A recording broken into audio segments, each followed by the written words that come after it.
A história que vamos contar não é a mesma que contaram para você.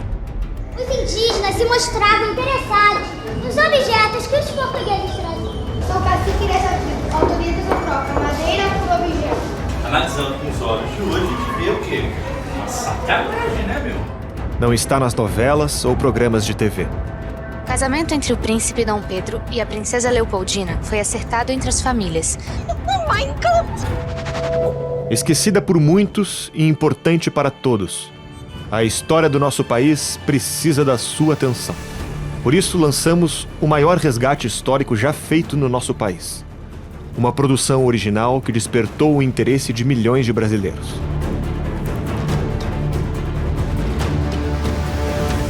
É exatamente nos momentos mais difíceis que a história merece ser lembrada. Assine agora Brasil Paralelo por apenas R$ 19,00 mensais e assista aos 5 episódios da série Brasil, A Última Cruzada. Uma saga de coragem e sacrifício.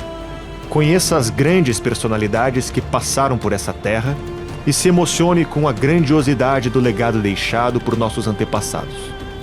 Você também vai poder assistir nossa primeira animação de ficção, Reconquista. Uma história que representa a realidade de muitos brasileiros. Nosso streaming é o único que você pode apertar o play sem medo.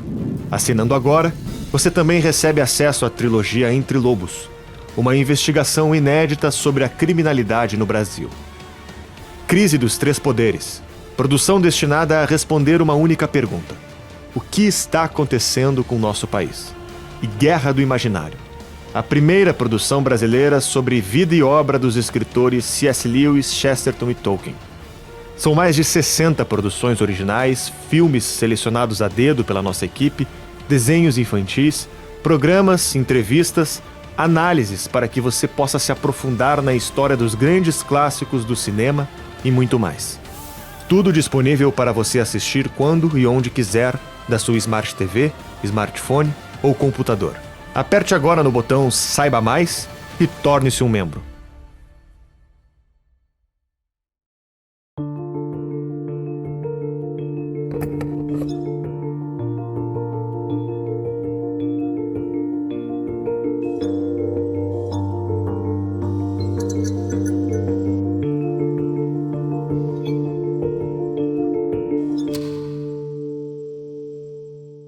Olá pessoal, sejam bem-vindos a mais um Red Pill Podcast. Estamos na semana dos 200 anos da independência do Brasil, uma data muito especial para o nosso país, para a nossa nação. E a Brasil Paralelo não ia deixar essa data passar em branco. A gente está com uma semana de programação muito especial aqui no nosso canal de YouTube e estamos estreando a nova edição da série Brasil, A Última Cruzada, a série mais amada, mais aclamada da nossa história. Uma série que mudou a trajetória da empresa e que é muito especial para Brasil Paralelo. Então a gente reuniu algumas pessoas aqui que construíram esse filme, que são os responsáveis finais pela linha editorial, pela linha de pesquisa, pela linha de direção, de escrita da série Brasil, A Última Cruzada. Então hoje eu estou recebendo aqui Lucas Ferrugem, sócio fundador da Brasil Paralelo, e foi quem roteirizou, dirigiu a série lá em 2017. Tudo bem, Lucas? Tudo bem. Em 2017, muitas pessoas faziam muitas coisas ao mesmo tempo, então eu não estava sozinho nessa. Sim, sem dúvida. A equipe cresceu bastante. A gente conta agora com o Elton Mesquita, que roteirizou e também dirigiu parte da série da versão 2022. Tudo bem, Elton? Tudo bom, aqui deu rei. Boa. E o João Truzzi está aqui com a gente, pesquisador e também roteirista da nova edição da série Brasil, que acaba de estrear na nossa plataforma. Tudo bem, um prazer estar aqui com vocês. Show de bola, pessoal. Para quem não sabe, então, no dia 5 de setembro estreou o primeiro episódio da nova edição da série Brasil para todos os membros da Brasil Paralelo. E junto da série Brasil, a gente também inaugurou uma novidade muito especial em termos de assinatura da Brasil Paralelo, né? Era um desafio homérico conseguir assinar a Brasil Paralelo um tempo atrás, devido às múltiplas assinaturas, combinações infinitas de streaming de filmes, plano patriota. Era uma verdadeira jornada do herói, você conseguiu. Era uma jornada do herói, era uma decisão bem complexa. E a gente simplificou isso também para tornar a Brasil Paralelo uma só empresa, né? Mais tecnológica, mais acessível e melhor para os nossos membros. Agora a gente tem apenas uma única assinatura chamada Brasil Paralelo. Então, para quem ainda não é membro, a gente está convidando justamente nessa semana dos 200 anos da independência para poder rever e reassistir a nova edição da série Brasil, se tornar membro da Brasil Paralelo. E a gente tem basicamente 3 níveis: o nível básico, intermediário e o acesso total. Você escolhe o plano que melhor se encaixa e o conteúdo está disponível para todos eles, o conteúdo da série Brasil. Você apenas vai escolher diferenciais tecnológicos, como o download offline, como resolução 4K, que são diferenciais que a gente veio desenvolvendo nos últimos anos, que graças a Deus, com o crescimento da empresa e com o apoio constante da base de membros, foi possível a gente realizar, certo?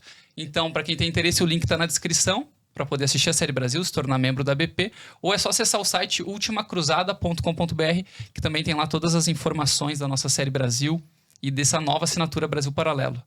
Certo, pessoal? Então, para aproveitar esse momento, eu vou chamar agora o trailer oficial da Série Brasil para vocês assistirem.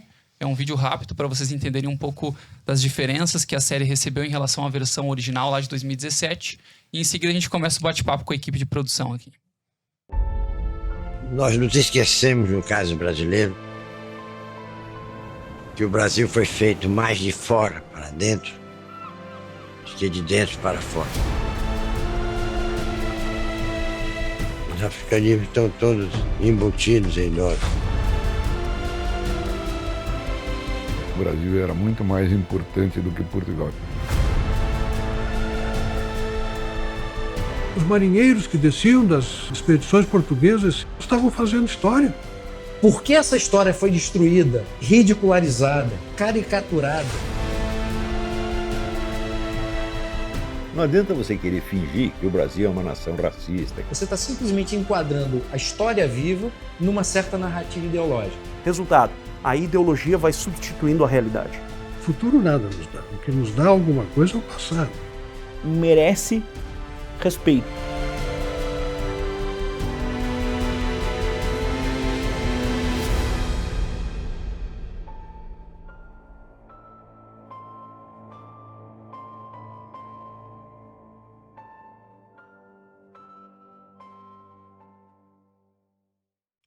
Então, Ferrugem, começo contigo, cara.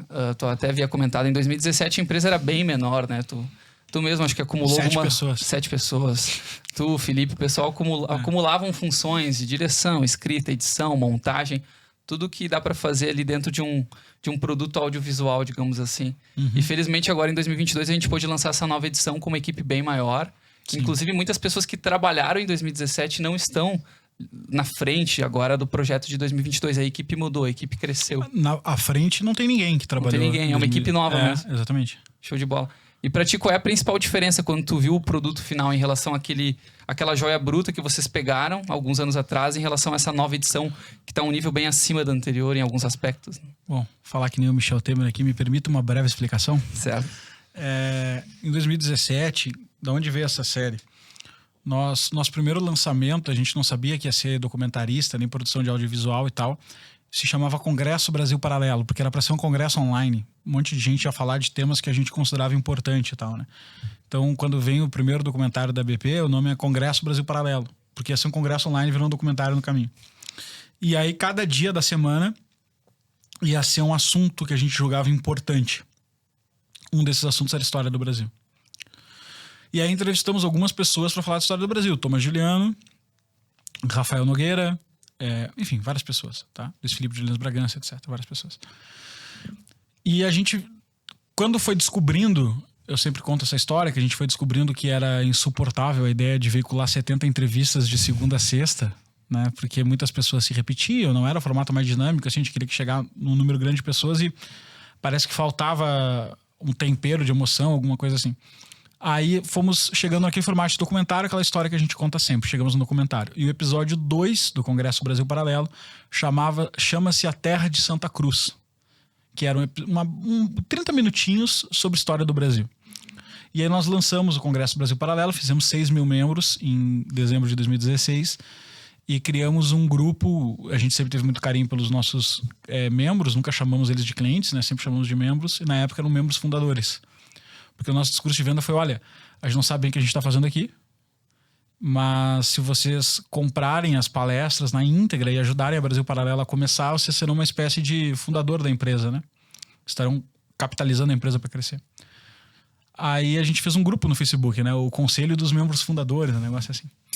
E lá a gente ficava trocando ideia com o pessoal, querendo entender por que vocês compraram, o que vocês viram de bom, o que vocês viram de ruim e tal. Até hoje a gente tem alguns membros que se chamam de membros fundadores. Isso. Né? Não, eles se reconhecem dessa forma. Exatamente.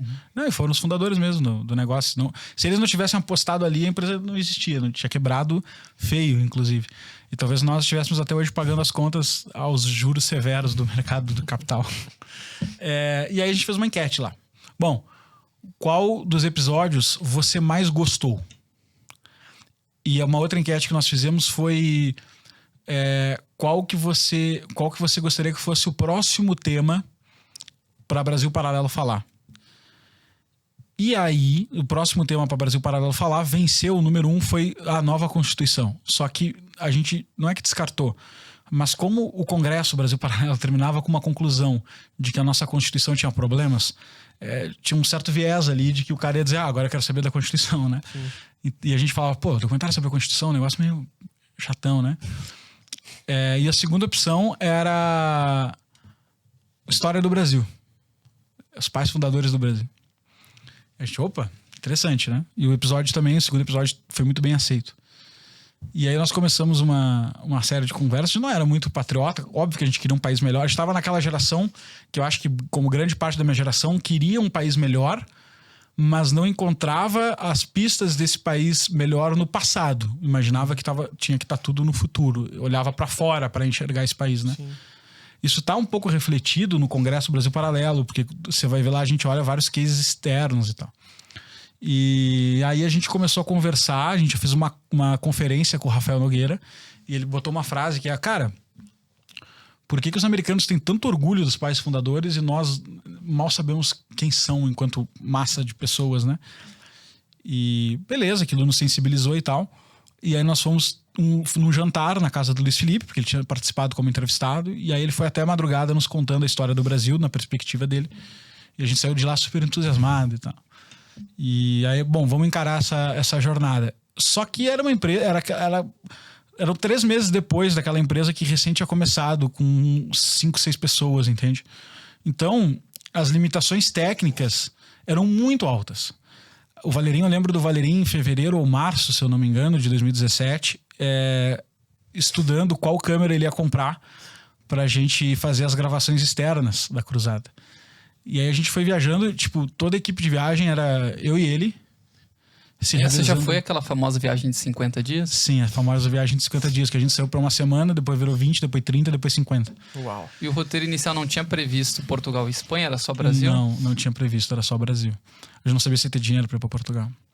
E a gente nunca tinha hotel reservado com antecedência, era sempre no dia, porque a gente queria pegar a promoção do Booking, quando pega um pouco antes da hora, sabe? Sim. E, enfim, foi muito perrengue, né? O ponto que eu quero dizer aqui é que foi muito perrengue. Então a série foi um esforço hercúleo de todo mundo que trabalhava na empresa. A gente contratou um time de pesquisador para nos ajudar com isso. E nós estávamos muito dedicados também. Isso foi um esforço hercúleo para sair aqueles episódios. Tanto que a gente lançou um por mês, que terminava um, a gente desmaiava e saía correndo para entregar o outro, né? O primeiro episódio entre a Cruz e a Espada foi lançado em qual mês de 2017? O primeiro episódio foi lançado em setembro. E a gente concluiu a série, então, no início de 2018? Olha, depende, né? Porque se tu considerar a série... Os 5 episódios. Os 5 episódios a gente concluiu em dezembro. Perfeito. Tá? E foi um por mês. E os capítulos adicionais, que são Era Vargas e 64? Aí a gente lançou em março de 2018, o Era Vargas, e março de 2019, o 64. Os spin-offs, digamos assim. Sim. Mas era outro momento da empresa, né? Não, aí já era um timing bem diferente já. Sim. Esse timing da última cruzada, então, foi muito perrengue. E foi tudo que nós conseguíamos. Os computadores travavam. Cara, era uma escassez de recurso inacreditável. E a gente fazia o que dava naquela época, né?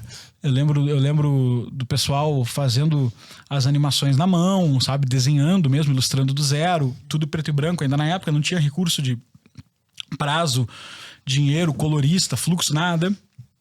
As locuções feitas muitas em microfone dentro do estúdio e tal, né? Então era pouco recurso. E desde lá a gente sabia que, um dia a gente vai ter que voltar na última cruzada e fazer uma espécie de, sei lá, o mercado chama de remake aí, né? Remasterização. Remasterização é meio ruim, parece que é fraco, né?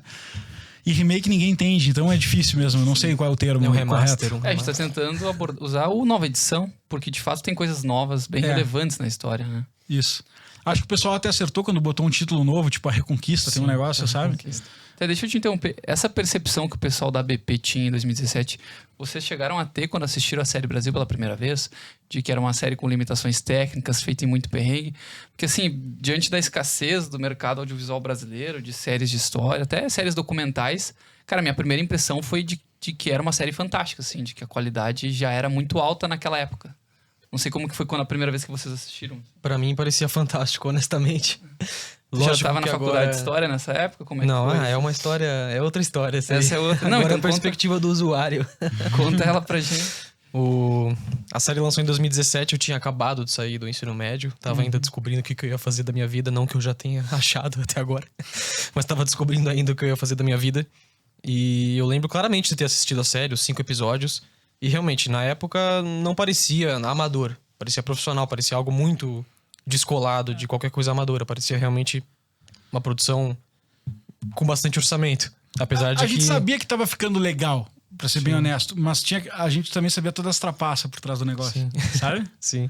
As trilhas. As trilhas sonoras, os cortes, algumas imagens, como é que a gente fez. A gente sabia que dava pra ficar bem melhor, né? Pra quem tava assistindo, tava tudo lindo. Tava tudo lindo. Foi bem impressionante mesmo. Então, cara... Não, mas eram recursos que a gente tinha até... Que naquela época a BP não tinha, digamos, um plano muito claro de que ela se transformaria num streaming, numa plataforma fechada, com trilhas originais próprias, com recursos de colorização e de som bem profissionalizados e tudo. Só tinha uma missão, entregar uma mensagem e ver o que acontece. Sim. Era muito essencialismo, assim, sabe? Mensagem na garrafa, né? Nesses termos, a mensagem foi entregue, sem dúvida nenhuma, apesar das limitações técnicas. Cara, e foi um grande sucesso e, bom, a empresa crescendo, aquela história que a gente conta sempre, chegando aqui, a gente falou, bom, 2022 é o ano correto pra gente lançar, com certeza, né? E aí a gente pegou pessoas que trabalham aqui dentro, que a gente confia, que já tiveram outros projetos bem-sucedidos aqui conosco e empoderamos para fazer isso, né?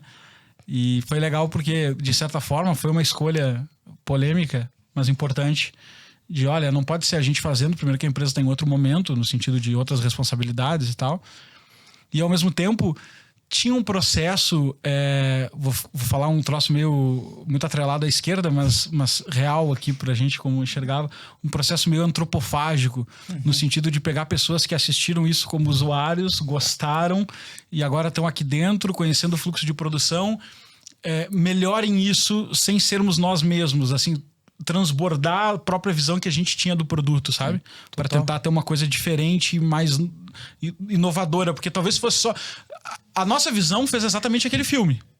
Então, quando se a gente fosse fazer de novo, a gente ia melhorar muitos aspectos técnicos, mas provavelmente a gente não mudaria nada, entende? Não no sentido de conteúdo, não mudaria nada no sentido de inovação, como é que a cena tá feita, etc e tal. Então, fez parte colocar um time novo pra gente poder botar esses projetos e o pessoal pode me desmentir aí, mas foi uma... eu queria que o Elton contasse até o negócio da animação, porque foi uma autonomia completa. Sim. Eu me senti o produtor executivo do Kill Bill. A gente já entra nessa... Só, João... Pisando na linha do irresponsável, mas enfim, isso aí quando a gente for falar. Ô, João, só encerra a tua história pra gente. De certa forma, a série Brasil te influenciou de alguma forma em entrar dentro do mundo da história, tentar se transformar num historiador, num estudante de história. Quando eu assisti em 2017, eu ainda tava, enfim, pensando o que eu ia fazer da vida. E sem dúvida nenhuma foi uma série que me mostrou um outro lado da história do Brasil, me mostrou que havia espaço para pesquisa, havia espaço para debate. E de certa forma o que eu vi na série realmente se imprimiu em mim, se imprimiu bastante no que eu achava da realidade, do que eu achava do Brasil e no que eu tinha de planos para minha carreira. E a série acabou me influenciando, sem dúvida, a buscar uma carreira em história, a fazer faculdade de história. E é curioso esse processo, porque... de novo, assumindo agora a série, esse relançamento sem ter feito parte lá no começo, é curioso que o Lucas falou que, de certa forma, a série Brasil produziu uma nova geração de pessoas interessadas na história do Brasil, que entraram aqui na Brasil Paralelo e agora tiveram a oportunidade de participar disso. Né? Eu entrevistei o João Truzzi no processo seletivo dele vindo pra cá e ele mencionou a série Brasil Última Coisa. Ele falou, pô, achei sensacional. Tá? Aí trabalhou no Cortina de Fumaça, a gente trabalhou bem lado a lado. Sim. No Cortina de Fumaça lá. Outros tempos. E aí a gente falou, pô, o garoto é bom, hein? Ô, João, e tem uma coisa que, até dando dados mais práticos para quem tá nos assistindo, que eu acho que tu foi um dos responsáveis dentro da Squad, dentro da equipe que produziu agora a nova edição, que é a parte de revisão de conteúdo mesmo, revisão historiográfica. Como que foi esse processo? Eu queria saber mais em termos de liberdade editorial, assim, porque, por exemplo, você estava analisando o conteúdo dos 5 episódios ao lado da equipe de roteiro e tudo, e provavelmente tomando algumas decisões do que seria mantido, do que seria alterado, do que seria cortado da nova edição. Aqui na BP vocês têm essa liberdade interna dentro da tropa que está produzindo o filme para tomar essas decisões, ou é algo que vai sendo constantemente alinhado, por exemplo, com o produtor executivo, com o showrunner, como o caso da figura do Ferrugem? Olha, a liberdade foi total. A princípio foi total. Claro que ao longo do processo a gente vai submetendo a revisões e tal, mas a liberdade realmente foi total. Certo. Isso é um privilégio que a gente tem aqui. Isso funciona contigo também, né, cara? Eu tinha te perguntado na época do Entre Lobos, são 2 projetos bem cabeludos, né? O Problema de Segurança Pública e Resgatar a História do Brasil de alguma forma em questões textuais e de conteúdo. A liberdade funciona de fato a plenos vapores ou é só um valor colado na parede? Né? Não, funciona assim. Como eu falei, até pisando a linha da irresponsabilidade às vezes. Mas como a equipe trabalha muito bem junto e já se conhece e faz, já tem outros documentários para trás, a gente consegue, a gente tem essa confiança, né? E as coisas que eram um pouco mais fora do esperado, a gente obviamente comunicava, a história do desenho, que pode ser meio estranho à primeira vista, assim, mas era tudo conversado e alinhado antes. E quando a gente fez aquelas reuniões de review, a gente trazia, mudamos tais e tais coisas, aqui a gente enxugou e tal, e passava pelo crivo, mas esse processo inicial da gente tomar a decisão estava lá sempre, assim, isso aqui não tá tão bom, então isso aqui funciona melhor, passar, sabe? Era bem tranquilo nesse sentido. Conta pro público o que é a Reconquista, né? A nossa primeira animação de ficção na história da BP, certo? Assim, quando eu peguei o projeto, eu comecei a pesquisar e assisti várias vezes os episódios, né, para absorver todo o conteúdo e o feel do negócio, assim. E eu pensei, poxa, isso aqui precisa ser celebrado, a gente precisa celebrar isso aqui, né? Porque eu vi que era importante para muita gente. No final do documentário, no último episódio, você vê, a gente botou depoimentos de pessoas e muitos dizem que foram para a área de história, como o Truzi, porque viram a série e tal. Então eu pensei, poxa, isso merece ser celebrado. É aquele tipo um victory lap, assim, merecido, né? E aí... E também tinha a questão parecia muito perfeito para não tentar, pelo menos. Podia não dar certo e a gente, não deu certo, vamos esquecer. Mas essa coisa da Reconquista, né? Porque o documentário começa com a Reconquista, é um tema muito forte, quando os cristãos começam a tomar o território de volta. E aí isso tem esse paralelo com o momento que a gente está vivendo agora, de retomada de identidade e tudo mais. Era perfeito demais para pelo menos não tentar. Então a gente decidiu levar a ideia pro Ferrugem de um jeito extremamente tosco, assim. Quase uma nova linguagem. De um jeito que não tinha como ele reprovar a ideia, assim. Não tinha nem como entender o que estava acontecendo direito, talvez, assim, mas na todo confiança... desenhado. Mas na confiança e meio que eu acho que já ali no começo você percebeu mais ou menos qual era a intenção. E aí a gente teve a carta branca para pelo menos tentar fazer e mostrar o resultado. Funcionando, beleza, vamos para frente, senão descarta. Mas acabou funcionando, pelo menos. E quando surgiu o Pedro Astúrias, surgiu aquela linha narrativa, já era sempre pensando em colar dentro da narrativa da série Brasil? Ou em algum momento vocês imaginaram a animação como um produto separado das séries? Então, eu gosto muito de fazer esse tipo de... Às vezes assistindo um filme ou vendo uma história em quadrinhos e esse recurso de você, às vezes, falar de uma coisa, mas você está falando de outra. Níveis, né, narrativos. Eu acho isso muito legal de brincar com isso. Então, eu estava sempre atento à oportunidade de contar a história em paralelo. Eu me lembro da reunião até que a gente mostrou pro Ferrugem a ideia, e aí o Ferrugem desenhou um diagramazinho improvisado da história entrando e saindo do documentário, assim, né? E nesses momentos de intersecção é legal que o narrador, ele tá falando tanto do aspecto histórico, mas é uma coisa que diz respeito à vida do personagem também. Então, desde o início, como eu pensei assim, vai ser mais legal se for uma parte integrante do corpo do documentário e não necessariamente um produto standalone, né? Uma coisa interessante que foi ideia do Elton foi que foi um insight muito positivo que acho que ajudou a gente a levar pra frente a ideia mesmo de colocar uma animação. Foi que a série original já fez o seu papel de educar as pessoas e agora o relançamento deveria emocionar as pessoas com personagens, com uma ficção, enfim. E não isso fazia todo sentido. Sim, não que o aspecto apenas do documental já não emocionasse. Eu assistindo a pré-estreia, por exemplo, fora da parte da animação, do documentário mesmo, é muito emocionante por si só, né? Então, não que isso fosse deficiente. Mas aí você traz uma coisa de narrativa, personagem também cativa por um outro lado, né? E no desenho da animação, no roteiro da Reconquista, Vocês chegaram a pensar em contemplar um produto para o público infantil? Algo que as crianças também pudessem, dentro da série, se relacionar mais? Ou foi desenhado mais para um público adulto? Foi mais produto, porque tem muitos lances, por exemplo, o episódio 4, quando fala da vida conjugal do Dom Pedro, não é um assunto tão legal para criança. Assim, tem violência, enfim. Pois é, e tem violência. Então a gente pensou sempre no público mais pro adulto mesmo. Até na questão de você levar a narrativa. Porque seria possível você tentar uma versão um pouco mais leve. Mas acho que, já que a gente vai fazer, e vai ser meio que uma tentativa, uma primeira oportunidade de fazer, a gente levanta um pouco o nível e já faz uma narrativa um pouco mais adulta, né? Sim. Para o público que está nos assistindo, Reconquista, então, é a nossa primeira animação de ficção. E ela está entremeada, ela está inserida dentro da série Brasil. Então, dentro dos 5 episódios que a gente conta, né, desde a chegada ao Brasil pelos portugueses até o fim, até o último reinado, nosso episódio 5, nós temos o personagem do Pedro Astúrias vivendo uma jornada de redescoberta, né, de reencontro com a sua própria identidade. Muito próximo do que talvez nós mesmos, como espectadores, vamos fazer. Reencontrando a história do Brasil, reencontrando quem são nossos pais fundadores e resgatando um pouco das nossas próprias origens. E essa é só uma das mudanças da nova edição. A gente tem também novos takes que foram feitos em Minas Gerais, no estado do Rio de Janeiro, em Portugal, em Espanha. Esses pontos mais emblemáticos da trajetória brasileira estão lá regravados. A gente hoje tem um processo de colorização profissionalizado a nível de grandes estúdios. Então as entrevistas elas soam mais elegantes, com uma estética mais agradável, elas são mais prazerosas de serem assistidas. A gente tem trilha original dentro do documentário. O trabalho de sonoro em todo o projeto também era um ponto bem fraco nosso na época, né? Não o gosto para trilha sonora, isso eu acho até que a gente tinha um gosto legal, mas a parte técnica do som era bem desastrosa. E hoje a gente tem um time bem profissional com isso. Sim, faz toda a diferença. A gente teve a experiência de fazer algumas premieres antes de lançar o filme na plataforma e é fantástico, assim, assistir o filme dentro do cinema.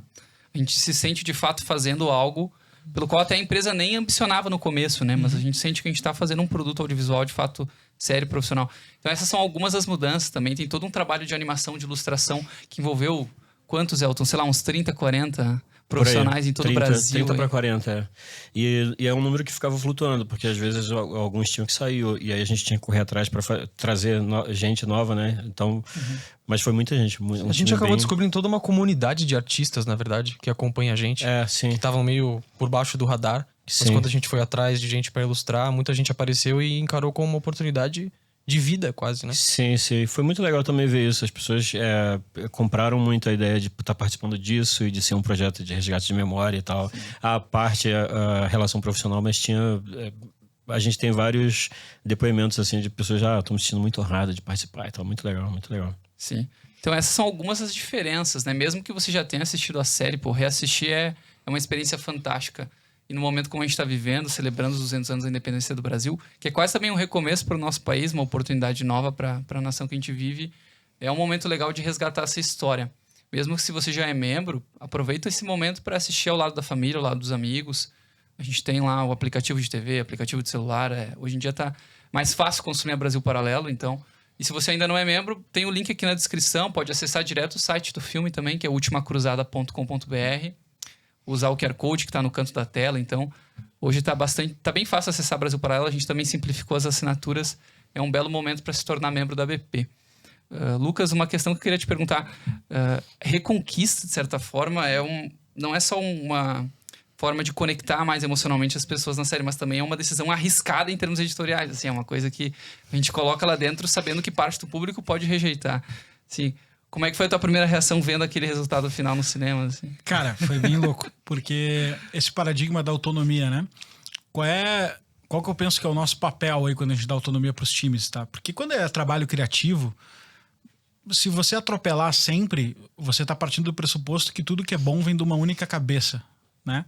Tipo, você tem uma empresa que tem várias produções de vários filmes, documentários, programas, etc.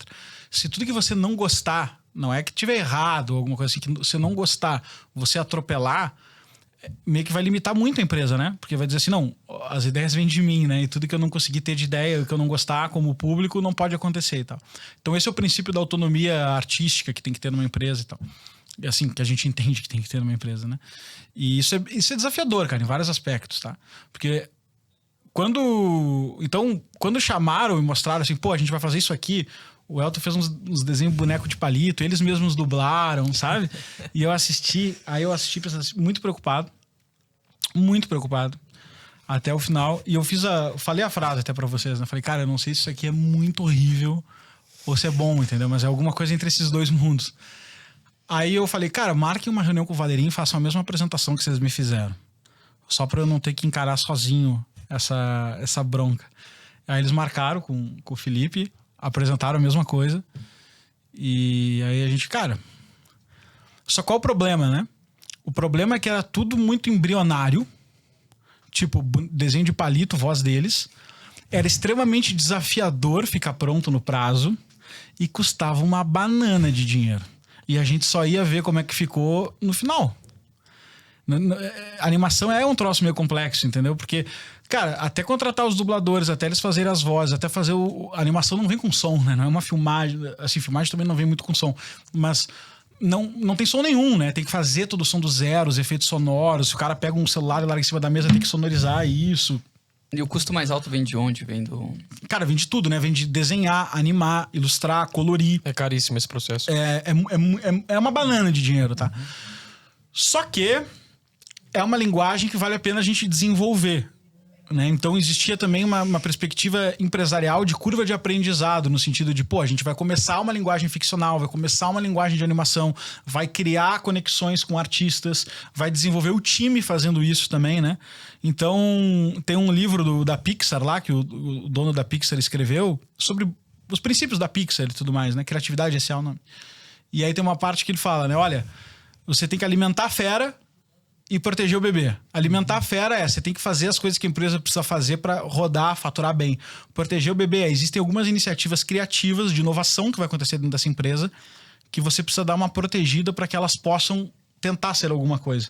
Então, eu só pedi para mostrar pro Valerinho, para ter mais uma pessoa, digamos, sabendo disso, né? E a gente se comunicou ali, eu, Valerinho e Henrique, falou, olha, tá acontecendo tal projeto, etc, só pra gente ficar alinhado, e deu autonomia. Falou, toca em ficha. Vai firme. E vem os orçamentos, cara, orçamento de 7 dígitos, né? Então... Pesado. E aí, beleza, deixa... Até o Elton falou, não achei que ia ser tão caro, achei que era só uma brincadeira e tal. Quando eu sugeri, eu não sabia que era tão caro. Que as vantagens da ignorância, né? Aí eu brinquei com ele, falei, viu só, o risco agora pegou outra proporção. E aí, foram até o final. E quando eu vi no cinema, o que é o lance, cara? É muito... produtor executivo do Kill Bill. Quem viu Kill Bill entende o que eu quero dizer. O cara é obrigado a assistir aquela parada. Isso. Não tem pra onde fugir. E eu fiquei de pé. E aí a gente ficou no telefone conversando. Eu, Henrique e Felipe.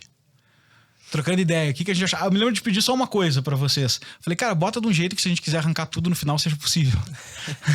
Sim. Bom. Era possível.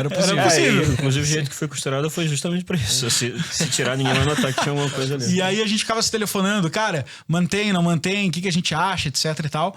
E a nossa conclusão no fim do dia é que, principalmente quando você assiste os 5 episódios e compreende pra onde aquela história leva e tudo mais...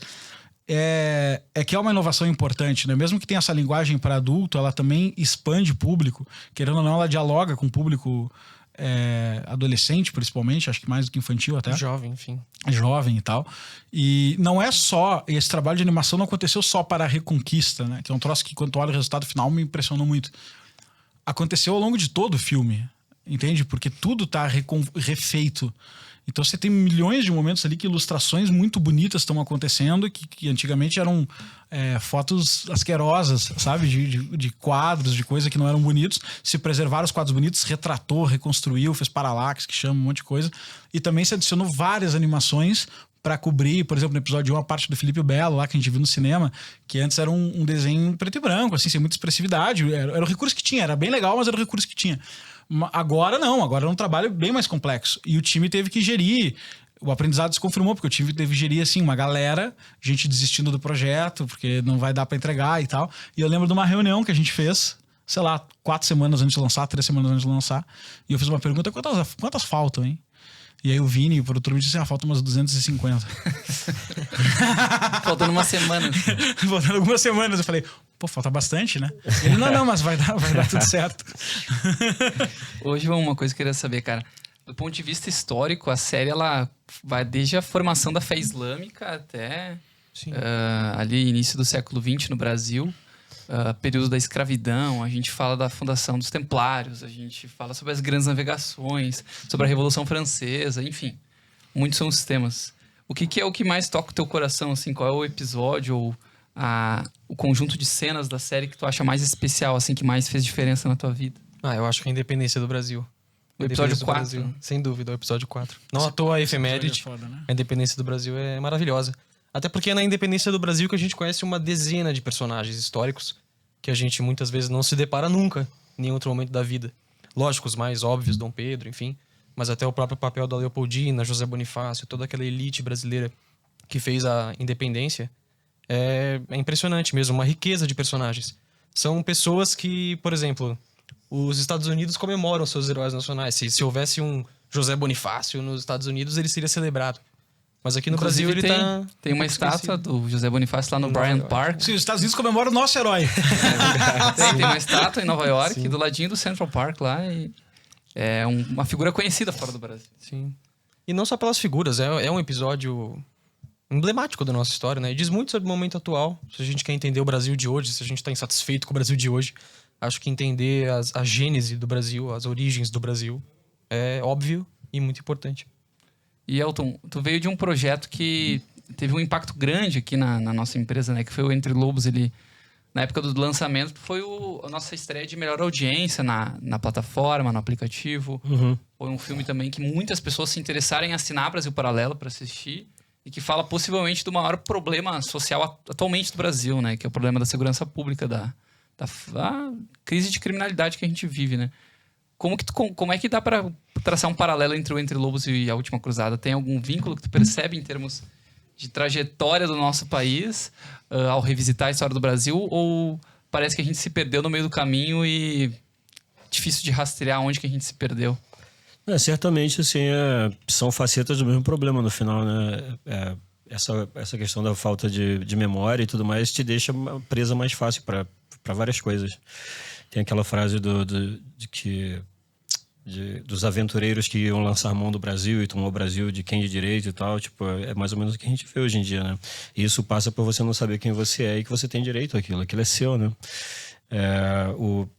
O Entre Lobos eu acho interessante, porque são maneiras diferentes de você tratar de uma mesma dor, assim, né?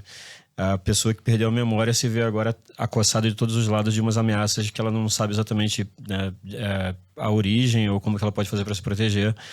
Mas certamente se tem uma maneira de começar a pensar nesse processo que seria uma reconquista, e aí passa inclusive pela reconquista da segurança pública, de você ter uma continuidade civilizacional, o seu negócio perdurar, a sua família perdurar, né? E você poder trabalhar sem ter medo de ser morto, assim. Pois é, isso passa também por você saber quem você é e por que você está defendendo aquilo, né? A gente está vivendo um processo de muita atomização, perda de identidade, e se não tiverem essas iniciativas, porque eu acho que realmente tudo começa na cultura, né? Na pré-estreia do Última Cruzada, muita gente mencionando essa questão de, poxa, você conhecer e recuperar um negócio que estava ali o tempo todo e você não sabia que tinha, né? Começa por aí, certamente. Sem isso não dá para fazer nada. Elton, cara, eu sei que artista não gosta de explicar o seu próprio trabalho, mas eu acho que vale a pena tu contar um pouco da visão. Conta essa história da Reconquista, porque eu sei que tu teve um trabalho imersivo ali para construir um personagem e tudo mais. Qual é a história que tu contou ali, né? Sim, foi bem louco, cara. O jeito da BP de fazer as coisas é bem interessante, assim, particularmente no que concerne ao prazo, né? A gente tem que fazer ficar bom e geralmente não há o luxo de você ter muito tempo. Então, vou colocar mais um tempero na pergunta do Ferrugem. Tem muitos documentários que a gente procura didática a todo custo, assim. A gente quer que o público tenha a capacidade de compreender bem a história e ficar com poucas dúvidas ao término, né, do documentário. E eu percebo na Reconquista uma ambição também de jogar, digamos, muita confiança que o público vai entender quem são aqueles antepassados, quem são aquelas figuras, né? Parece um passo além na nossa trajetória de cinema mesmo, de fazer algo que joga mais confiança na capacidade do espectador entender a história, né? Sim, é porque eu acredito que, assim, uma parte da nossa responsabilidade é uma parte de criação de público mesmo. Se você deixa de oferecer um produto para as pessoas com qualidade e essa densidade e complexidade, aos poucos elas vão se desacostumando e vão apreciar apenas coisas mais simplificadas, etc. E é um processo descendente, né? Então tem que haver um esforço consciente para em algum momento você meio que fincar o pé na linha e falar, não, a partir de agora a gente vai tentar fazer ir contra a maré, né? E aí isso implica um certo grau de confiança, assim, de olha, talvez não seja tão evidente à primeira vista, mas eu também noto muito que, assim, se você não vai deixar o produto extremamente complexo e muito mais difícil, mas se você deixar o produto um pouquinho mais apenas, a pessoa se sente até feliz de ter... entendi, sabe? Descobri o que essa conexão e tal. É uma coisa que faz a pessoa se sentir bem também. Agora, quanto à gênese da história, como eu falei, não teve tanto tempo assim. Mas eu tinha um tema muito forte que era essa coisa. Tem um herdeiro, que somos todos nós, e ele tem uma fortuna, só que ele tá se arriscando a perder essa fortuna porque ele não sabe quem ele é. E aí os elementos foram meio que se agregando, assim, as vicissitudes todas as nossas limitações de tempo e também de orçamento, por exemplo. Tipo, essa história podia ser descompactada em até um longa, você sabe? Porque você tem muitos mais episódios históricos da história do Brasil que você podia fazer historinhas e, sabe, fazer uma história maior. E ela fechou nos 40 minutos, se não me engano, né? Ficou em 45 minutos, mais ou menos. Mas aí, assim, a gente já dá um média-metragem, não tá falando de um filminho de 5 minutos. Ali. Sim, Mas aí, assim, tipo, você tinha... muito mais histórias para poder contar, se fosse o caso, mas a gente teve que escolher e não tinha muito tempo e, enfim, o tempo é um capataz muito severo. Há né? quanto tempo vocês tiveram, já que tu falou tanto do tempo? Foi tipo um episódio por semana, mais ou menos, e são só 4 semanas no mês, são 5 episódios, então você já vê que teve algum encavalamento aí. Tem que criar do zero, tem que tirar da cabeça toda a história. Sim, cara, sim. E aí tinha, obviamente, várias opções que não foram. A gente tinha uma ideia de fazer um personagem policial, que seria um policial negro, e ele entra para ajudar o Pedro em determinado momento, mas simplesmente não cabia. Então, em certos momentos, a gente teve que simplificar. Mas aí, assim, me parecia meio orgânico que se a gente tem essa questão da nossa identidade que pode estar se perdendo por várias influências que podem vir de fora, fazia sentido você ter uma empresa multinacional que quer comprar tudo, sabe? Que é um problema que às vezes a gente, falando de São Paulo, por exemplo, a gente vê, né, os interesses de um ou outro país, que, sabe? Então parecia meio orgânico você incluir esses elementos. E o vilão da história tem o apelido de Dragão Vermelho. Eu não sei se nesse caso eu consegui ser sutil o suficiente, mas enfim. Nós não falamos sobre isso. Como é que é o nome dele mesmo?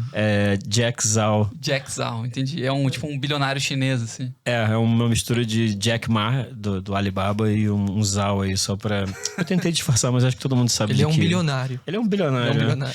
E eles querem... o slogan da empresa dele é: o mundo inteiro não é o bastante. The whole world is not enough. Acho legal também que tem uma coisa que o Elton fez ali, que eu achei bacana, é que esse personagem sem memória, que é o Pedro Astúrias, que tá vivendo como um mendigo, basicamente, enquanto os caras estão se apropriando de toda a fortuna dele, né? De um ponto de vista simbólico também. Ele tem muitos antepassados, e a gente viaja através desses antepassados inseridos na história, que são as pessoas que deixaram essa herança para ele. E isso...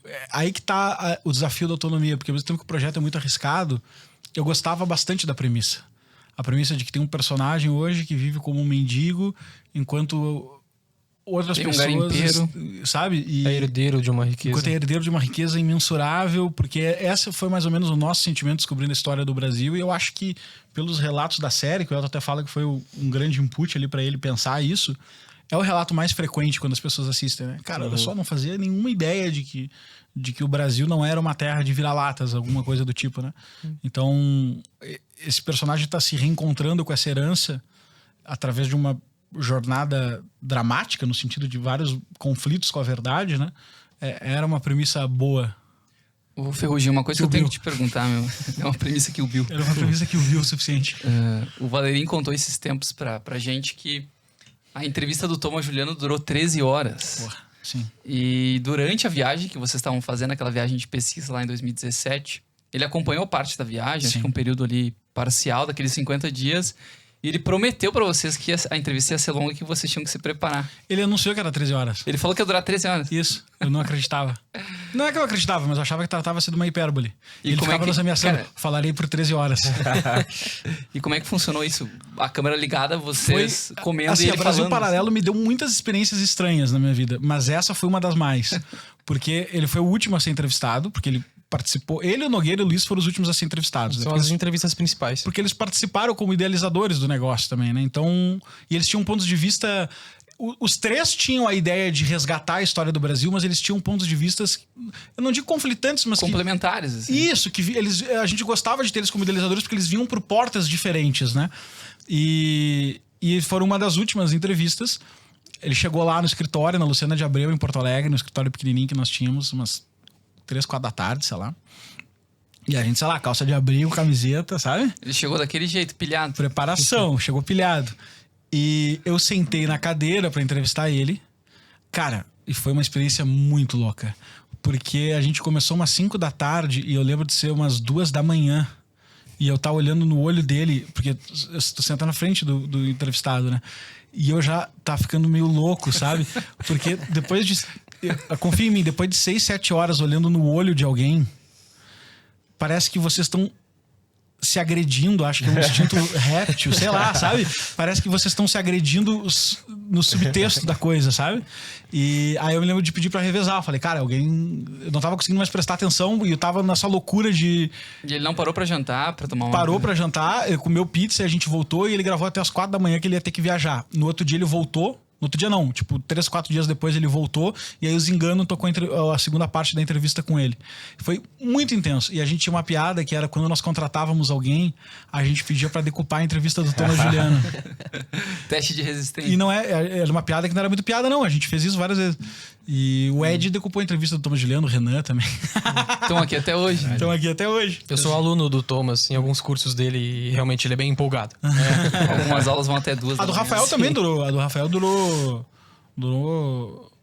Cara, acho que de entrevista mesmo umas 5 horas e tanto, mas de tempo gravando lá umas 7h30, sabe? E a do Luiz a gente fez em 2 rodadas de 2 horas também. A do Nogueira foi em 2 rodadas também, não foi? Foi em 2 rodadas. Diferentes. E uma das vezes a gente ficou tipo 5 horas, assim, falando... É um assunto rico, não dá pra negar que é um assunto rico. Essa foi a maior entrevista já feita pela Brasil Paralelo? A do Thomas, sem dúvida nenhuma. A do Thomas, sem dúvida 2017. Nenhuma. Não, imagina, cara.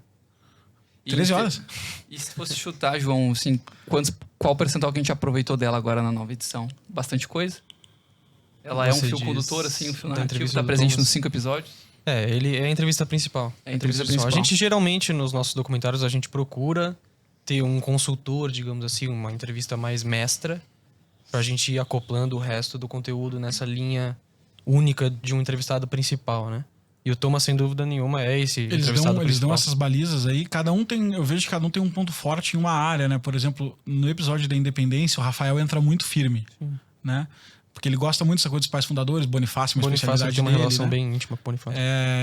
O Luiz, por exemplo, gosta muito daquele período da formação de Portugal, da descoberta do Brasil. Episódio 1, né? Isso. Então, eles davam visões complementares nesse sentido, que foram o chão, digamos, que a gente caminhou ali para pesquisar tudo, né? Sim. Eles que nos recomendaram bibliografia e tudo mais, né? Uma curiosidade legal do Thomas, tinha o Zingano, o primeiro job dele na empresa, o Zingano tinha entrado nessa época. Ele tinha entrado no time de pesquisadores para a série Brasil Última Cruzada, junto com uma galera. E a primeira função que o Thomas deu para ele foi uma função muito absurda, que era listar todas as igrejas fundadas no Brasil. Que não serviu para nada. Não serviu para nada. Assim, diz o Thomas que teve uma função... A primeira missão que o Thomas me deu foi ler todos os contos do Machado de Assis. Que é um box da Nova Fronteira, assim, de umas 2.000 páginas. Aí eu falei pra ele, todos tá muito puxado. Ele falou, então lê esses 50 aqui, sabe? E aí a gente lia. Mas foi tudo muito importante, né? Ele nos deu isso, nos deu Gilberto Freire pra ler, Pedro Calmon, a coleção do Pedro Calmon pra ler.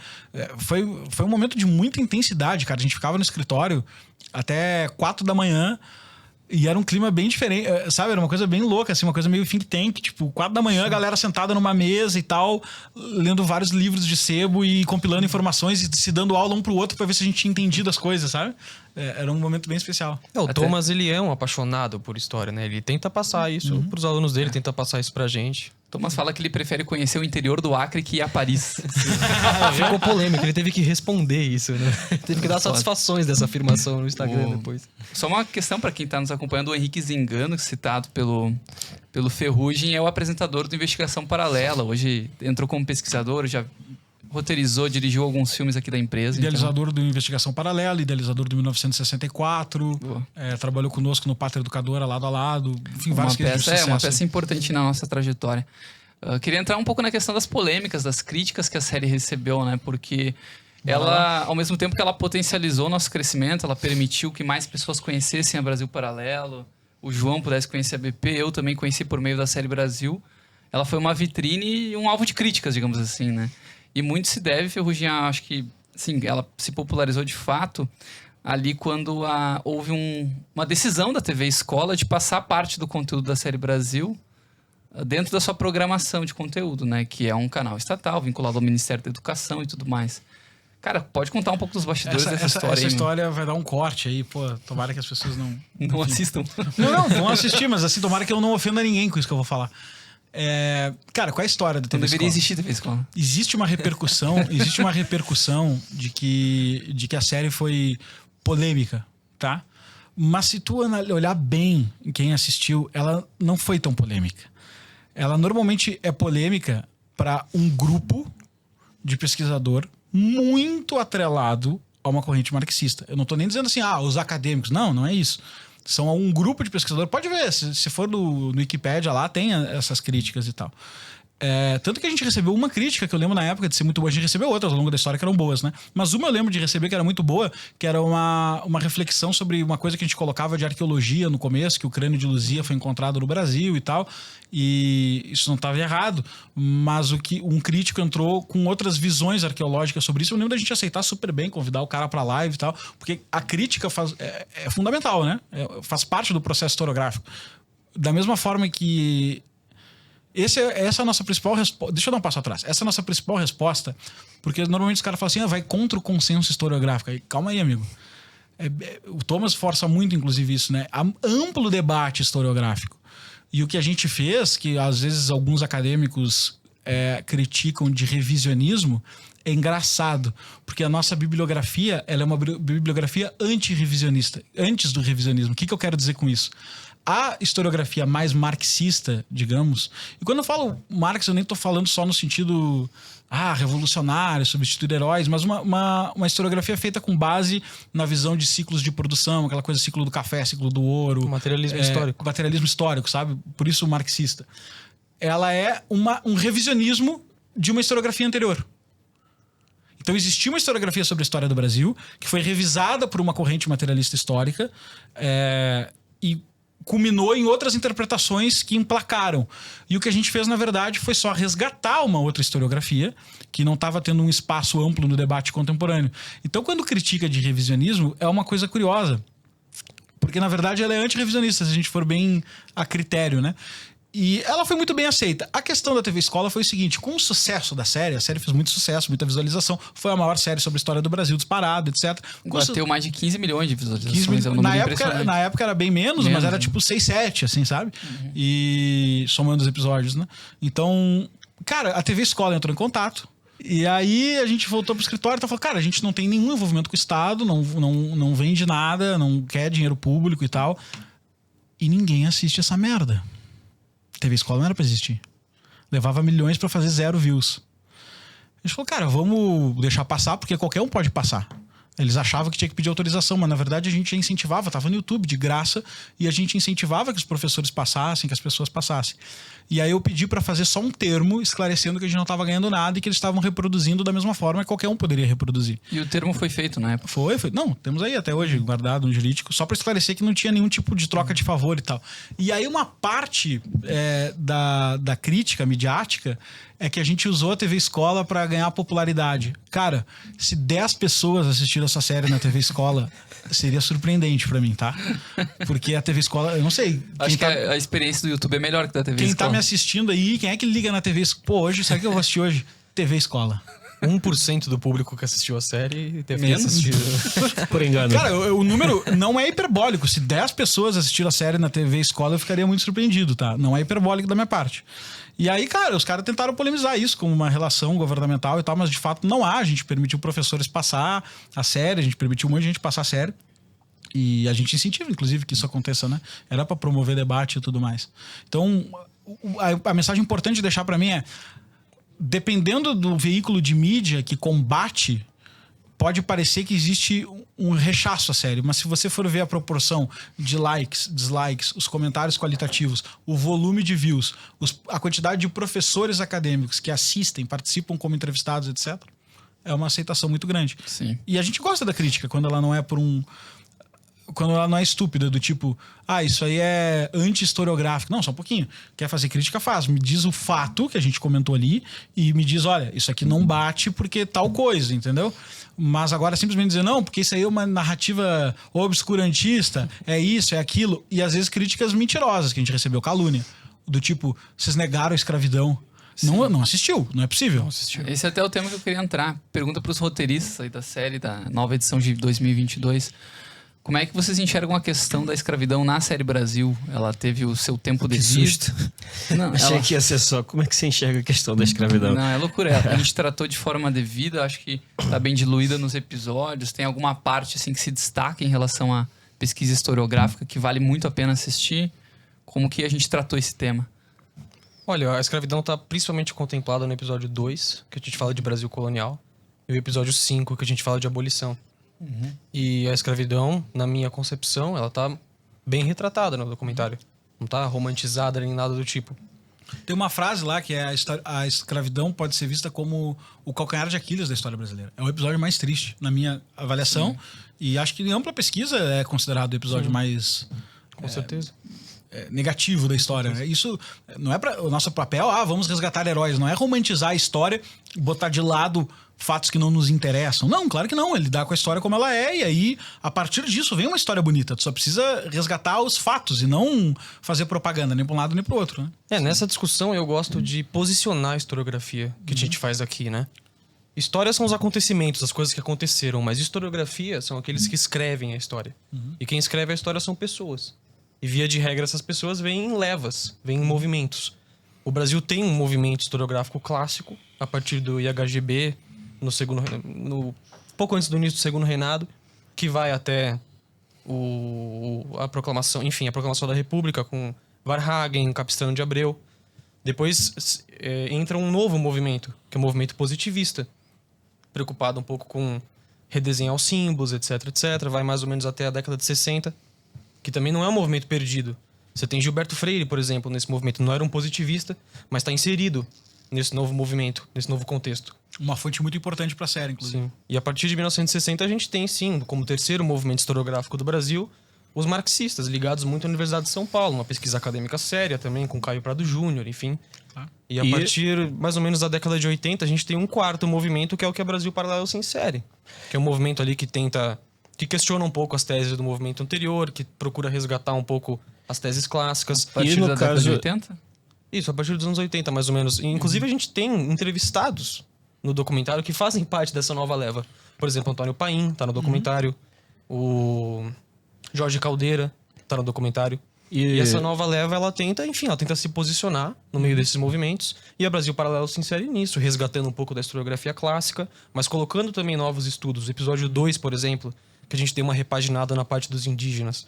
A gente está com pesquisa recente, acadêmica, antropológica. E no caso do movimento a partir dos anos 60, como você falou, de índole mais marxista, se a gente está falando desse tipo de movimento e desse tipo de índole, o que se subentende é que a gente está falando muito de política, porque é um movimento muito preocupado com política, né? E com poder político. Nesse caso, a nossa maior preocupação, então, é ainda manter a história no nível das pessoas humanas com suas qualidades e defeitos e não transformar a coisa em questão de clichês e slogans, que são a arma da retórica política, né? A política se faz em cima de slogans e clichês e tudo mais. Só que quando você leva para o lado do clichê, você barateia a discussão e desumaniza também. Então, a gente mostra as duas coisas. O que houve de impulsos no rumo da libertação, abrandamento de penas e coisas do tipo, e também a parte, enfim, inegável da mancha histórica, né? Mas está lá, é humano, com as suas qualidades e defeitos. Isso não aconteceu só no Brasil, esse ponto que o João Truzzi trouxe, né? Que é... Cara, o resto do mundo gosta muito de estudar período do século XX ali, Revolução Russa, etc. Tem até uma brincadeira entre historiadores que aquele período Guerra Fria, a historiografia por um lado e por outro é um lixo. No sentido de que ou é feito por estadista americano ou é feito por movimento marxista. Sim. O que demorou muito tempo, agora começaram a se aventar, agora que eu digo 90 e pouco pra cá, começou a se aventar uma historiografia que tenta respirar da Guerra Fria e falar, olha, não vamos nem simplesmente fazer propaganda para um lado nem para o outro, vamos tentar achar com as aberturas de documento, Gosplan, Perestroika, etc., tentar achar outro sentido equilibrando essas fontes, né? Isso meio que foi um movimento global, de certa forma, né? Porque esses movimentos, positivismo, materialismo histórico, etc., eles são globais. O Brasil se inseriu nesse diálogo, né? Então, eu acho que é muito triste, e eu não gostaria que fosse interpretado assim, achar que essa é uma série de direita feita para combater narrativas de esquerda, sabe? Tipo, e não por um somos isentões, estamos não sei o quê. Não, é porque, cara, a intenção não é de propaganda, entende? A intenção é, aconteceu ou não aconteceu? Na prática não é isso. Cara, aconteceu ou não aconteceu, entendeu? E se aconteceu, o que foi... Porque o lado ruim da história é fundamental pra gente poder aprender, pra gente poder refletir, inclusive pra emocionar. Inclusive pra emocionar. Ninguém gosta de ver um filme onde tudo deu certo do começo ao fim do filme, né? Tem Roberto Campos falava de um ditado espanhol que no começo há de se pôr umas palavras tristes, no final umas palavras bonitas, mas é no meio que está o verdadeiro talento. Então a história é um pouco assim, né? No começo a gente tem umas coisas difíceis, no final a gente bota umas palavras bonitas, de memória e de ancestralidade, porque no fim foi uma jornada humana muito intensa. E no meio tem muito talento humano pros dois lados, pro mal e pro bem, né? Talento no sentido de capacidade de execução e tudo mais. Então, nada mais rico do que conhecer a história. Nesse sentido, você vai se posicionar e saber os erros do passado, o que você considera erros do passado, que isso vai mudando também conforme o tempo, né? Então, Sim. A Guerra do Paraguai foi um tema que passou por amplo debate historiográfico nesse sentido também. Tipo, lembrando que um dos resultados desse acirramento de uma visão muito concentrada em política são frases como o Brasil nasceu do estupro. A gente não vai chegar aí, tipo, a gente não pode compactuar com esse tipo de discurso clichêsudo, sabe? Isso você barateia a discussão realmente verdadeira. E tem até uma das falas do Rafael Nogueira ao longo do documentário me chama muita atenção. Ele fala que quando a gente amplia nossa memória por meio da história, a gente se sente conectado ao resto da humanidade, né? A gente se sente parte de algo maior, muito mais do que os 20, 30, 40 anos que tu já viveu.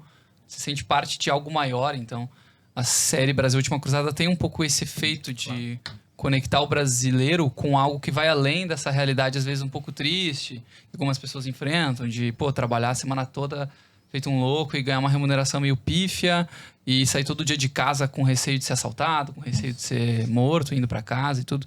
Então a série tem um poder tanto emocional quanto um poder até meio espiritual de conectar as pessoas com as suas próprias origens, né? Pode parecer até um exagero, mas você diminui a solidão das pessoas, sabe? Sim.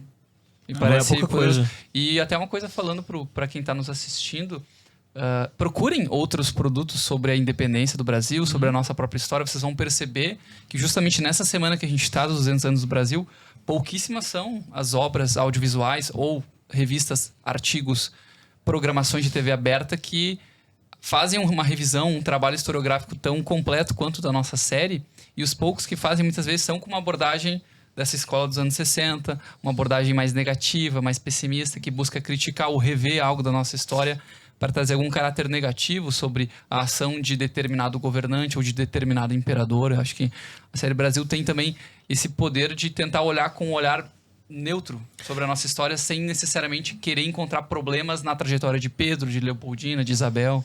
É uma semana em que uma certa pessoa, por exemplo, conclamou que houvesse um ataque terrorista ao coração de Dom Pedro. Então, esse é o clima em que estamos, né? Então, eu vou aproveitar esse momento, já que a gente falou tão bem aqui da série, para vocês assistirem outro VT, que mostra um pouco mais da nova edição que a gente preparou para os 200 anos da independência do Brasil. Pode rodar o VT. Na televisão e nas escolas, aqueles que fundaram nossa nação são frequentemente ridicularizados. Nossos monumentos registram a realidade do que vivemos hoje, ocultando virtudes e expondo a depreciação da nossa própria história. Na escola, as crianças aprendem muitas coisas, mas o mais importante é deixado de lado. O Brasil está assim, mas o Brasil não é assim. Precisamos ver as qualidades das grandes personalidades que aqui viveram. É necessário buscar verdadeiras referências. Na semana dos 200 anos da independência, a Brasil Paralelo lançou uma nova edição da série Brasil, A Última Cruzada, a maior série já produzida sobre a nossa história. Um trabalho que chega para ser um novo marco no resgate das nossas origens. Faça sua assinatura Brasil Paralelo e assista agora mesmo. Toque no link e saiba mais. A série Brasil, a Última Cruzada, já está disponível para todos os membros assinantes da Brasil Paralelo. E a nova edição que a gente preparou, uma edição comemorativa aos 200 anos da independência, contempla diversas novidades, né? A gente conversou bastante sobre a animação de ficção, A Reconquista, que é um trabalho que está lá entremeado nos 5 episódios, é uma animação de mais de 40 minutos de duração. A gente também gravou novos takes em Portugal, Espanha, Minas Gerais, Rio de Janeiro. Fizemos um trabalho de colorização e de ilustração fantástico para preencher visualmente, esteticamente a série de uma forma mais agradável, mais profissional, que vai lembrar grandes trabalhos de estúdios, grandes trabalhos de documentários ao redor do mundo. A gente também conseguiu fazer um trabalho interessante de contratar profissionais de ponta, né, que trabalham na indústria audiovisual para fazer um trabalho de trilha sonora original, de mixagem de som, de edição de som. Então, tá uma qualidade de primeira, além do conteúdo, o corpo de conteúdo que muitas pessoas já conheciam lá de 2017. Então, essa edição comemorativa ela está exclusivamente no nosso aplicativo e plataforma de assinantes. E é um belo momento para assinar a BP. A gente está se tornando uma só Brasil Paralela, aquelas múltiplas assinaturas viraram somente uma. E agora vocês podem escolher entre basicamente 3 níveis de acesso: o básico, o intermediário e o acesso total. Todos os níveis dão acesso à série Brasil e a todos os originais da BP, ao Entre Lobos, ao Cortina de Fumaça, muitos dos documentários que a gente falou aqui. As próprias séries da BP, Rasta News, Investigação Paralela, Insight BP, tá tudo contemplado na assinatura Brasil Paralelo, que é a partir de R$19 por mês, certo, pessoal? E uma novidade que, por incrível que pareça, o Ferrugem não acreditava que isso fosse sair do papel. A gente tem uma loja oficial de produtos da Brasil Paralelo, que tem, inclusive, à venda canequinhas como essa aqui, ó. Deixa eu mostrar para vocês na câmera. Caneca do programa Red Pill, caneca do programa Conversa Paralela. É um projeto antigo na BP, existe até um folclore interno de que isso nunca ia sair do papel, de tanto que os membros pediam e de tanto que a gente, digamos assim, postergava essa entrega. Felizmente a gente conseguiu criar uma estrutura, uma equipe interna para atender essa demanda. E tá lá, todos os membros da BP também têm acesso à loja para comprar produtos, camisetas, cadernos, tem etc. Tem um kit de churrasco impressionante. Tem kit de churrasco, que é um troço inacreditável. E, bom, os produtos estão ótimos, eu tenho alguns dentro de casa. E só quem é membro da BP tem acesso à loja, então tem mais esse benefício, certo? E se você ainda não é membro, tem um link na descrição, o QR Code ao longo de todo o programa que a gente está gravando aqui. Ou acessa ultimacruzada.com.br e faz a sua assinatura, aproveita esse momento dos 200 anos da independência para resgatar a nossa história por meio da série que a gente acabou de relançar, que está impecável, está um trabalho de primeira aqui feito por essa equipe que eu estou tendo a honra de conversar. Então, eu queria ir para o encerramento, João. Uma tradição do podcast Red Pill é a gente encerrar com, de certa forma, qual é o significado escondido, ou alguma questão simbólica, alguma coisa que, na tua experiência como espectador, tu percebeu na série, talvez nem todos tenham percebido, ou algo que fala com o teu coração, assim. Qual que seria a Red Pill da série Brasil, a Última Cruzada? Olha, eu acho que o estudo da história é riquíssimo. E a história, sem dúvida nenhuma, isso já é clichê, mas sem dúvida nenhuma a história ensina pra gente os erros que a gente não deve mais cometer. Mas eu não acho que a história é só isso. Eu acho que a história também pode ser vista como uma coleção de acertos. As coisas que a gente acertou no passado e as coisas que a gente deveria preservar e manter no nosso dia a dia. E eu acho que a série Brasil, a Última Cruzada, principalmente nesse relançamento, ela cumpre muito bem esse papel de mostrar pra gente as coisas boas que a gente tem no passado, pra gente continuar deixando elas vivas, não deixarem elas desaparecer. Ferrugem, pode fazer o seu encerramento? Cara, o Red Pill pra mim é o mais sensacionalista possível, né? Mas é verdade que o Brasil não é uma ilha isolada. Ele é uma ilha que fez parte da imaginação do mundo. Então, o Brasil, ele é descoberto não com apenas uma mentalidade econômica. Aquilo que a gente coloca lá na série, né? Teve uma longa batalha de reconquista para afirmar os valores do Ocidente. Essa batalha culminou na fundação de uma ordem de cavaleiros templários, que é muito famosa, muito especulada, etc e tal. Esses templários foram expulsos nas circunstâncias que a gente mostra lá na série, da existência, digamos assim, e sobreviveu em Portugal como Ordem de Cristo. E ali tem várias nuances de como isso aconteceu e tal. E nós somos descobertos num caráter de terra prometida em alguma medida, né? E diferente, aqui não é uma posição necessariamente de fé ou qualquer coisa assim, mas indiferente da qual é a sua leitura sobre esse fato, o fato pode te inspirar a crer que o brasileiro, ele é uma coisa grandiosa, no mundo. E existem vários motivos para crer nisso que a gente coloca lá na série, né? Então, acho que essa retomada de autoestima, essa conexão do Brasil com a história do sentido da existência, ela é muito poderosa. E, de novo, segmentar isso como esquerda ou direita é muito pobre. É um atraso. Porque o exemplo que eu adoro, é bem famoso aqui, muita gente aqui no Brasil Paralelo gosta, é que há pouco tempo os Estados Unidos foi tirar a nota de 10, foi tirar o rosto de um pai fundador da nota de $10. O rosto era do Alexander Hamilton. E alguns músicos de esquerda, assim, no geral seriam de esquerda, se você fizer um enquadramento ideológico ali, né? Se organizaram e fizeram um grande espetáculo da Disney, da Broadway, etc., chamado Hamilton, um musical que traz todos os problemas do Hamilton, né? Pô, traição da mulher, a questão da escravidão nos Estados Unidos, traz vários problemas, mas enaltece que, olha, se hoje a gente tem esse país e a gente gosta dele, é graças a esse cara.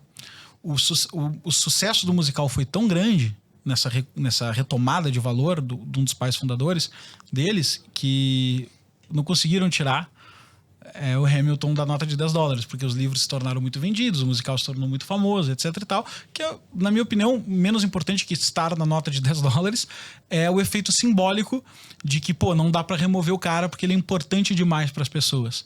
E eu acho que o que o brasileiro tem que fazer é, pô, não dá para remover a nossa história porque ela é importante demais para as pessoas.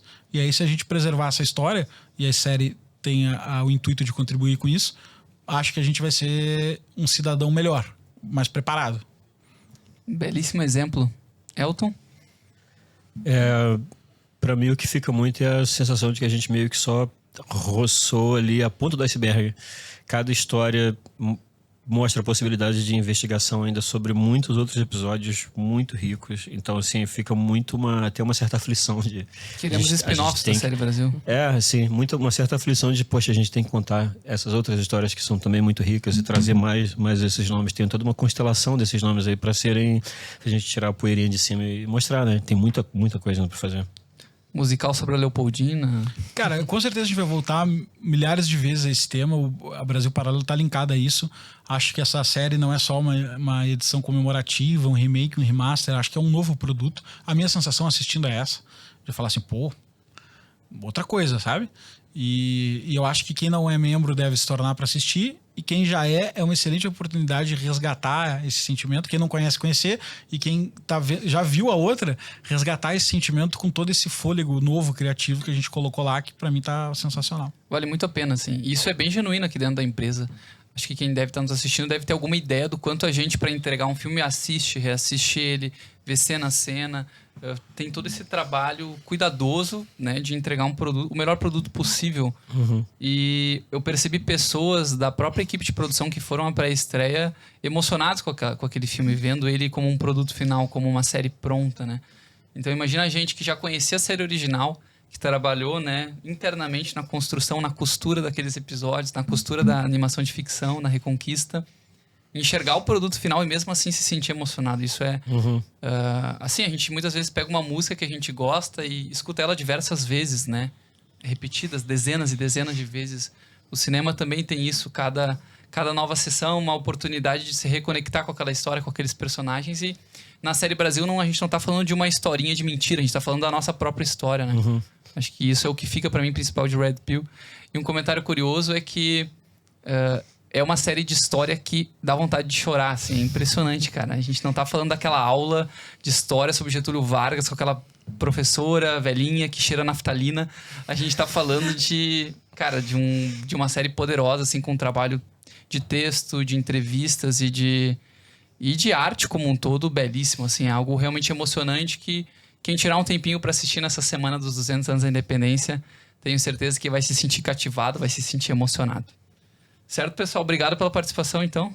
100%. Foi uma honra conversar com esse trio poderoso. E um comentário final que a produção me lembrou aqui no ponto. A gente está com a possibilidade de fazer download offline de mídias. Isso é uma coisa inédita no Brasil Paralelo. Isso é uma coisa que até que nos orgulha de alguma forma, porque a gente disponibiliza diversos cursos, diversos filmes, diversas séries, etc. A gente sabe que a qualidade de internet no Brasil ainda não é 100%. E muitas pessoas gostam de ter aquela mídia no celular para poder viajar, para poder assistir, para poder estudar. E quando o colapso tecnológico acontecer, ele já tem a sua cópiazinha salva. Já tem a sua cópia, então é um belo momento para se tornar membro da BP também, por conta dessa novidade. Quem assinar lá o plano, se não me engano, o plano intermediário, até o plano também acesso total, tem direito a essa novidade, que é uma coisa especial que a gente preparou também para lançar agora nos 200 anos da independência. Certo, pessoal? Muito obrigado pela audiência de todos e até o próximo Red Pill Podcast. Até a próxima. Valeu.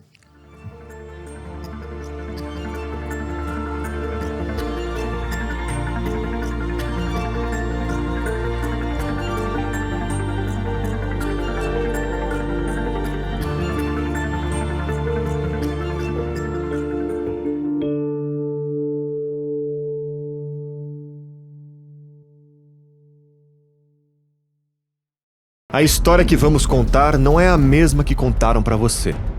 Os indígenas se mostravam interessados nos objetos que os portugueses traziam. Sou cacique dessa tribo, autoriza a troca madeira por objeto. Analisando com os olhos de hoje, a gente vê o quê? Uma sacanagem, né, meu? Não está nas novelas ou programas de TV. O casamento entre o príncipe Dom Pedro e a princesa Leopoldina foi acertado entre as famílias. Oh my God! Esquecida por muitos e importante para todos, a história do nosso país precisa da sua atenção. Por isso lançamos o maior resgate histórico já feito no nosso país. Uma produção original que despertou o interesse de milhões de brasileiros.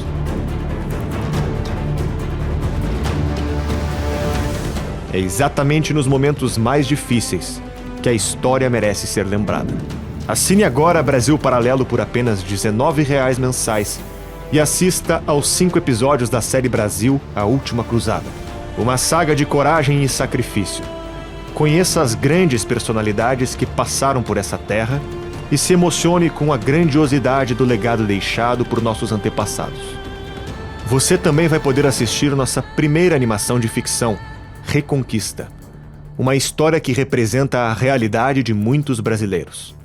Nosso streaming é o único que você pode apertar o play sem medo. Assinando agora, você também recebe acesso à trilogia Entre Lobos, uma investigação inédita sobre a criminalidade no Brasil. Crise dos Três Poderes, produção destinada a responder uma única pergunta: o que está acontecendo com o nosso país? E Guerra do Imaginário, a primeira produção brasileira sobre vida e obra dos escritores C.S. Lewis, Chesterton e Tolkien. São mais de 60 produções originais, filmes selecionados a dedo pela nossa equipe, desenhos infantis, programas, entrevistas, análises para que você possa se aprofundar na história dos grandes clássicos do cinema e muito mais. Tudo disponível para você assistir quando e onde quiser, da sua Smart TV, smartphone ou computador. Aperte agora no botão Saiba Mais e torne-se um membro.